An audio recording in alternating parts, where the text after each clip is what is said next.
मेरे देवर के पास अचानक से न जाने कहाँ से पैसा आ गया था। हमारा ताल्लुक गरीब घराने से था, लेकिन अचानक से इतना ज़्यादा पैसा आना मेरी समझ से बाहर था। मैं विधवा थी। कुछ साल पहले मेरे पति का देहांत हो गया था और मेरा आगे पीछे कोई भी नहीं था। मेरा एक बेटा था 8 साल का। मेरी शादी बहुत कम उम्र में हुई थी और अब मेरी उम्र 28 साल थी। पति के देहांत के बाद मेरे पास सिर्फ देवर का सहारा था। मेरे मायके में सिर्फ मेरी माँ थी, जो मेरी शादी के अगले साल ही दुनिया से चली गई थी। बाकी किसी रिश्तेदार से मुझे उम्मीद नहीं थी कि वह मुझे और मेरे बेटे को सहारा देंगे। इसलिए मैंने देवर के साथ रहने का फैसला कर लिया। मेरे दूर के रिश्तेदार आकर मुझे समझाने लगे कि देवर मेरे लिए गैर मर्द है और मुझे उसके साथ एक छत के नीचे नहीं रहना चाहिए। तो मैं उनसे कहती कि आप लोग मुझे अपने घर में रख लें, लेकिन मेरी ये बात सुनकर वो सब खामोश हो जाते।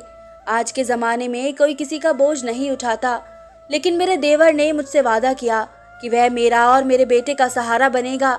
हमें सब ने बहुत परेशान किया कि हमारा एक छत के नीचे रहना गलत है, लेकिन इसके बावजूद कोई मुझे साथ रखने को तैयार ना था। मुझे तो समझ आ गई थी कि लोगों को सिर्फ बातें बनानी आती है। अगर लोगों को मेरी वाकई में इतनी फिक्र होती तो वह मुझे सहारा देते, लेकिन उन सबको मेरी कोई फिक्र नहीं थी। उनका मकसद सिर्फ मुझे परेशान करना था और कुछ नहीं। मैंने एक अलग इलाके में रहने का फैसला कर लिया। मेरे देवर ने कहा कि उस इलाके का माहौल सही नहीं है। मैंने उसके बारे में बहुत सी अफवाह सुनी है कि वहाँ औरतों को इस्तेमाल करते हैं। आप मेरे भाई की इज्जत है और मेरी भी इज्जत है। मैं आपको वहाँ रहने की इजाज़त बिल्कुल भी नहीं दूंगा। मेरा भतीजा मेरे मरे हुए भाई की एक ही निशानी है और मैं इसकी देखभाल करने के लिए काफ़ी हूँ और इसकी देखभाल मेरी जिम्मेदारी है। अपने देवर की बात सुनकर मुझे बहुत तसल्ली नहीं थी, लेकिन मुझे ज़माने की बातों ने परेशान किया हुआ था। फिर मेरे देवर ने राय दी कि हम ये शहर छोड़कर कहीं और चले जाते हैं। मुझे इसकी ये बात बहुत अच्छी लगी, इसलिए मैं शहर छोड़कर आ गई। यहाँ पर कोई हमें जानता नहीं था और हमने किसी से बात भी नहीं की और रिश्ता भी नहीं रखा, क्योंकि हमारे रिश्ते पर फिर से सवाल उठाए जाते। अगर कोई मोहल्ले की औरत मेरे घर आ जाती और मेरे देवर और मेरे रिश्ते के बारे में सवाल करती तो मैं उसे यही जवाब देती कि वे मेरा छोटा भाई है। फिर मोहल्ले में ये बात मशहूर हो गई कि मैं अपने भाई के साथ इस घर में रहती हूँ, इसलिए यहाँ हमें किसी किस्म की परेशानी का सामना नहीं करना पड़ा था। मेरे पास मेरी शादी का जेवर था जिसे बेचकर हम लोग यहाँ आए थे। इससे पहले ही मेरे देवर ने कारोबार शुरू कर दिया था और उसका कारोबार दिन दुनी रात चौगनी तरक्की करता चला गया। घर में बहुत सारा पैसा आने लगा। मैंने कई बार देवर से उसके कारोबार के बारे में पूछा, लेकिन उसने हर बार मेरा जवाब टाल दिया। फिर मैंने भी ज़्यादा पूछताछ नहीं की। मेरे लिए इतना काफ़ी था कि पैसे आ रहे थे। मेरा देवर अच्छा इंसान था, मुझे इससे किसी गलत काम की उम्मीद नहीं थी, इसलिए मैंने ज़्यादा छानबीन नहीं की। देवर के पास बहुत सारा पैसा आ गया और हमने मोहल्ला छोड़ दिया और बहुत बड़ा घर खरीद लिया। अब हम बड़े घर में रहने लगे थे। हमारा रहन सहन भी अमीरों वाला हो गया था। ज़्यादा पैसा आने की वजह से सारे रिश्तेदार गरीब थे और बार बार हमारे घर आने लगे। मेरे देवर की शादी नहीं हुई थी और मेरे देवर का पैसा देखकर सबकी आंखें चमकने लगी और मैं उन सब की आंखों में खटकने लगी। वे लोग जिन्हें पहले ही देवर के साथ रहने पर इतराज़ था, आज तो और ज़्यादा बढ़ चढ़कर बोल रहे थे। कुछ ना तो यही कह दिया कि देवर के साथ शादी कर लो वरना अलग रहो, तुम्हारा इसके साथ रहना सही नहीं है। सबकी बातों ने मेरा दिल दुखाया था। वाकई में मेरा इसके साथ रहना सही नहीं था, लेकिन उन्हीं लोगों से जब मैं कहती कि मुझे अपने साथ रख ले तो वही लोग आंखें फेर लेते। बड़े घर में आने के बाद मैंने एक बूढ़ी नौकरानी रख ली थी जो हर वक्त हमारे साथ रहती थी, यानी कि मैं घर में अब अकेली नहीं थी। अमीर होने के बाद मेरे देवर ने एक और काम शुरू कर दिया था। वह हर महीने 50 लड़कियों की शादी करवाता। वह लड़कियां बहुत गरीब घराने से होती थी। फिर शादी करवाने के बाद इस कपल को हनीमून की बजाय तीर्थ यात्रा पर भेज देता और सारा खर्चा खुद उठाता। देवर के इस बात से मैं बेहद खुश हो गई थी, लेकिन अजीब बात यह थी कि जो भी लड़की तीर्थ के लिए जाती वापस विधवा होकर आती। मुझे परेशानी होने लगी क्योंकि ऐसा हर लड़की के साथ होने लगा था। ये बातें सुनकर मेरा देवर भी परेशान हो गया था, क्योंकि उसने ऊपर वाले के दर्शन के लिए जिम्मा उठाया था गरीब लड़कियों की शादी करवाने का और उन्हें तीर्थ यात्रा पर भेजने का। लेकिन ये अजीब किस्म की अनहोनी होने लगी थी। मेरे देवर ने कहा कि मैं इस बात का किसी लड़की को पता न चलने दूं कि जो भी लड़की शादी के बाद तीर्थ यात्रा पर जाती है तो विधवा होकर वापस आती है। मुझे देवर की बात बहुत अजीब लगी थी। मेरे हिसाब से तो उन लड़कियों को मालूम होना चाहिए था और तीर्थ यात्रा पर जाने से पहले, क्योंकि अजीब और गरीब किस्म का हादसा होता था जो हर लड़की के साथ हो रहा था जो कि तीर्थ यात्रा से वापस आ रही थी। मैंने अपने देवर को ये बात समझाने की कोशिश की कि लड़कियों को पहले से इस बारे में मालूम होना चाहिए कि तीर्थ यात्रा से वापसी के वक्त उनका पति का देहांत हो जाता है, लेकिन मेरी इस बात पर जिंदगी में पहली बार मेरा देवर मुझ पर भड़क उठा था। अचानक इस तरह के रवैये ने मुझे काफ़ी ज़्यादा परेशान कर दिया था। इसके इस रवैये पर मैं हैरान रह गई। मेरे देवर ने आज से पहले मुझसे इस अंदाज में कभी भी बात नहीं की थी, बल्कि वह मुझे अपने भाई की विधवा मानता था और इसी अंदाज से वह मुझे अपनी बड़ी बहनों का दर्जा दिया करता था। लेकिन आज जिस तरह मेरे देवर ने मुझसे बात की थी, इसके इस रवैये पर मुझे अब तक यकीन नहीं आ रहा था। मेरा देवर मुझसे बदतमीजी करके जा चुका था, जबकि मैं सोच सोच कर परेशान हो रही थी कि आखिर मेरे देवर को क्या हुआ है। मैंने अपने बेटे को खाना खिलाया और इसे सुला दिया जब खुद मेरी नींद उड़ चुकी थी, क्योंकि मेरे देवर का रवैया दिन ब दिन काफ़ी ज़्यादा अजीब होता जा रहा था। मैंने अपने देवर को हमेशा नरमी से बात करते हुए देखा था, लेकिन पिछले कुछ दिनों से मेरे देवर का जो रूप मेरे सामने आ रहा था वह किसी भी तरह यकीन करने वाला नहीं था। अब तो मेरा देवर दिन ब दिन काफ़ी ज़्यादा बदतमीज़ होता जा रहा था। आज जब अचानक से उसने मेरे साथ इतनी बदतमीज़ी से बात की तो मैं हैरान रह गई। मेरा देवर सारी रात भर ना आया और मैं उसका इंतज़ार करती रही। कहीं ना कहीं अब मुझे इस बात पर शक होने लगा था कि ये कोई गलत काम करता है, क्योंकि दिन ब दिन घर में इतना पैसा आना और अब जो हकीकत मुझे पता चली थी कि लड़कियों को तीर्थ यात्रा पर भेजना और उनके पति का देहांत हो जाना, तमाम सोचें मेरे दिमाग में घूम रही थी। कड़ी से कड़ी मिलाने पर मुझे इस बात पर यकीन होने लगा कि ज़रूर दाल में कुछ काला है। इस रात भी वह घर वापस नहीं आया था। वह अगले 3 दिन में घर वापस आया।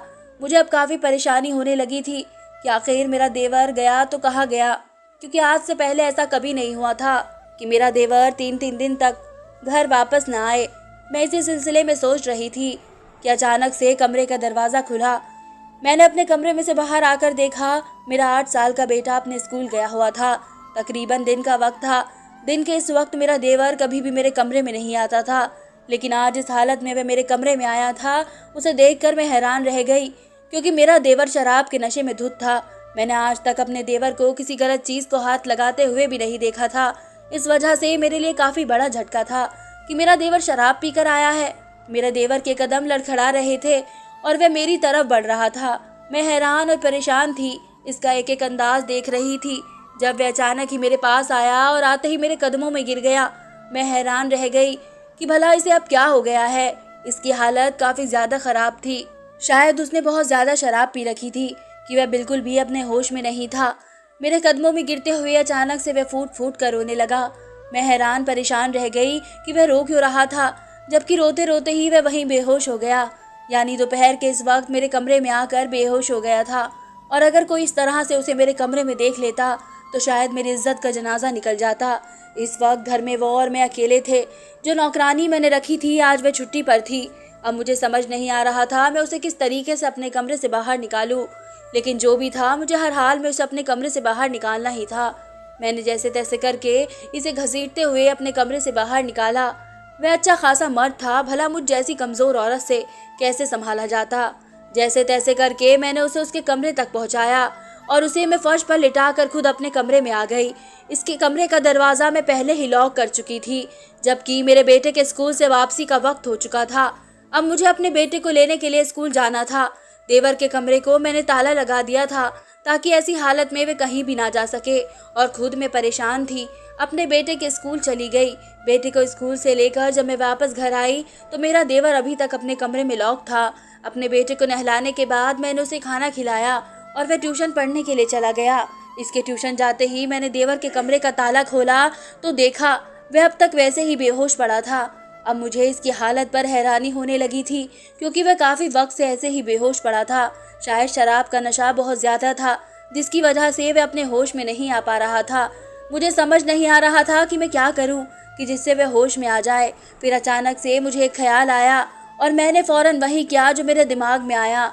मैंने किचन में जाकर पानी का जग भरा और पानी लेकर देवर के पास आई और पूरा का पूरा जग इसके चेहरे पर पलट दिया।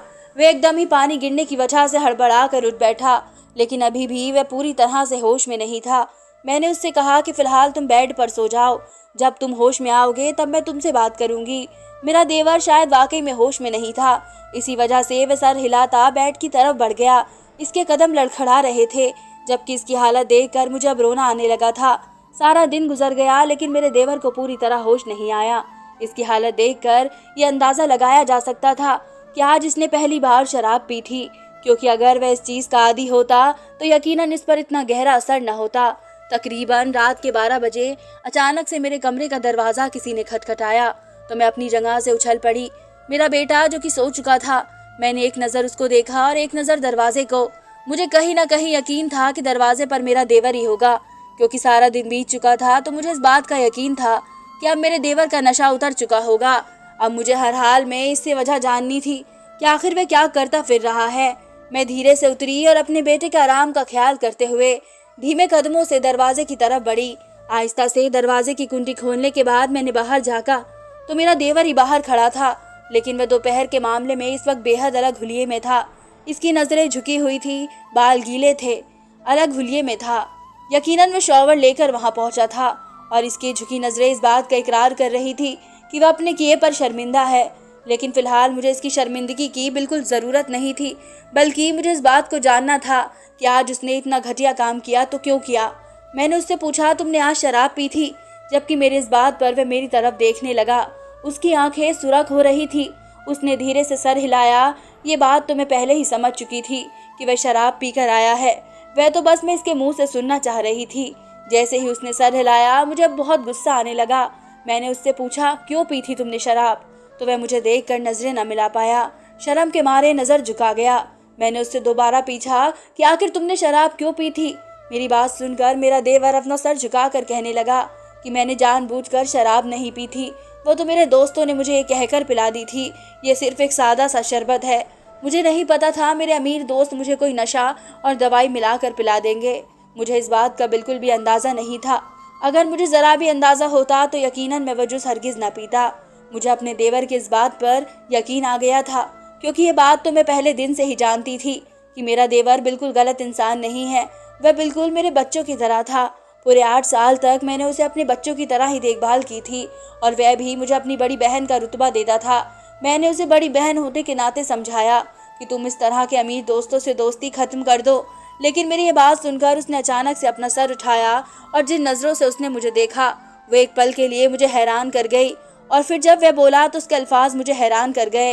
वह कहकर रुका नहीं था, बल्कि अपनी बात पूरी करके वहाँ से चला गया था।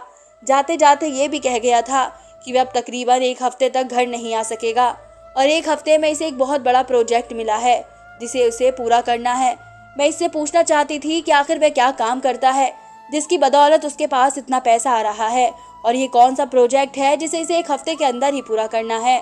लेकिन मेरी बात सुनने से पहले अपनी बात कहकर वहाँ से जा चुका था। इसकी कही बात मुझे परेशान कर गई थी, क्योंकि इसने कहा था कि इसके अमीर दोस्तों की वजह से ही तो उनके घर इतनी दौलत आ रही है। इसके अमीर दोस्तों ने ही तो इसे ऐसे काम का बताया है जिसकी बदौलत वह चंद महीनों में इतना अमीर हो गया है, और अब वह किसी भी कीमत पर इस काम को नहीं छोड़ सकता, क्योंकि इस काम को अपनाना तो बहुत आसान है लेकिन इस काम से बाहर निकलना बहुत मुश्किल है। इसके अल्फाज अब तक मेरे कानों में गूंज रहे थे।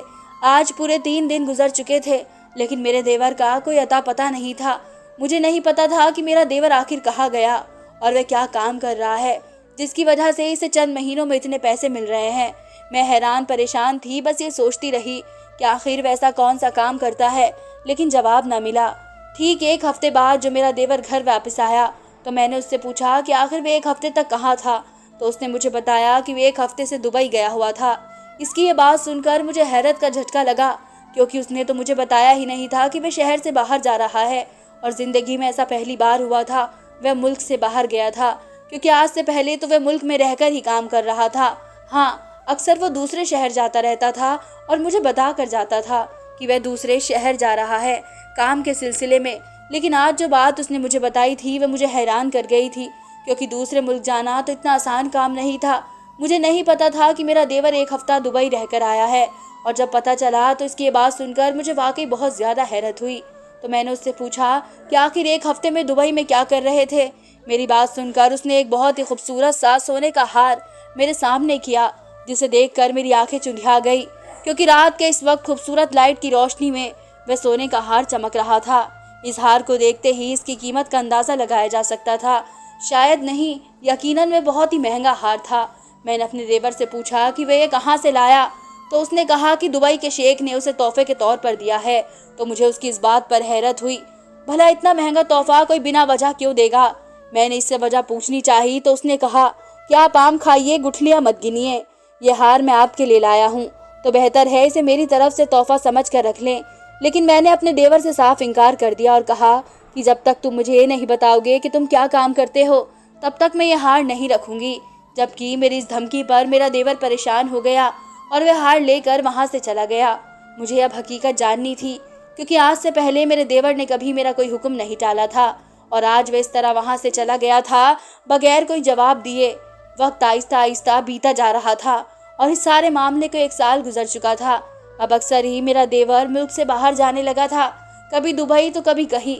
मैं जब भी पूछती तो वह मुझे यही कहता कि आप परेशान ना हो, बस आपकी ज़रूरत की हर चीज़ आपको घर बैठे बैठे मिल जाएगी। एक दिन यूं ही वह मुझे कहकर गया वह दुबई जा रहा है। मुझे कुछ ना कुछ गलत लग रहा था। मुझे ऐसा लग रहा था जैसे वह दुबई नहीं बल्कि कहीं और जा रहा है। इसी वजह से मैंने इससे जिद की कि मैं भी तो विधवा हूँ, तो मुझे भी तो तीर्थ यात्रा पर भेज दो। पहले तो मेरी बात सुनकर वह हैरान रह गया, लेकिन फिर वह मेरी बात पर सर हिलाने लगा और अगले ही महीने उसने मुझे तीर्थ यात्रा पर भेज दिया। लेकिन शायद वह भूल गया था कि वह मुझे अकेले भेजना चाहता था, लेकिन हकीकत में मैं उन्हीं लड़कियों के साथ मिलकर तीर्थ यात्रा पर चली गई। लेकिन तीर्थ यात्रा पर पहुंचते ही जो मैंने देखा उसने मुझे हैरान कर दिया। उसने मेरे पैरों तले से ज़मीन सरका दी थी, क्योंकि मैं ना तो तीर्थ यात्रा पहुंची बल्कि उन लड़कियों के साथ साथ मैं भी दुबई पहुंच गई थी। लेकिन मेरे देवर ने मुझे वहां देख लिया था और उसने पहले फुर्सत में मुझे वहां से निकाल कर वापस भेज दिया था। उसने मुझसे कहा था कि वह अभी कुछ दिन दुबई रहने वाला है और वापस आकर मुझे सब कुछ बता देगा कि आखिर ये सब क्या चल रहा था। अभी 2 ही दिन गुजरे थे कि एक दिन अचानक से मेरे घर का दरवाज़ा बजा, तो मैं हैरान हो गई, क्योंकि हमारे घर में कोई नहीं आता। मैंने दरवाज़ा खोला तो सामने का मंजर देखकर मैं डर गई। मेरे मुंह से चीख निकल गई, क्योंकि सामने ही मेरा देवर खून में लथपथ खड़ा था। इसकी सफ़ेद रंग की शर्ट खून से तर थी और चेहरे पर भी खून लगा हुआ था। इसके माथे से खून की बूंदें टपक कर घर के मार्बल के फर्श पर गिर गई थी। मैंने फौरन से जब पूरा दरवाज़ा खोला तो वह लड़खड़ा कर कदमों के साथ अंदर दाखिल हुआ। मैंने फौरन डॉक्टर को फ़ोन किया और चंद ही मिनटों में डॉक्टर घर पर मौजूद था। उसने मेरे देवर के तमाम जख्मों को साफ किया और उसे नींद की दवाइयाँ देकर चला गया, जबकि मैं परेशानी से अपने देवर को देख रही थी।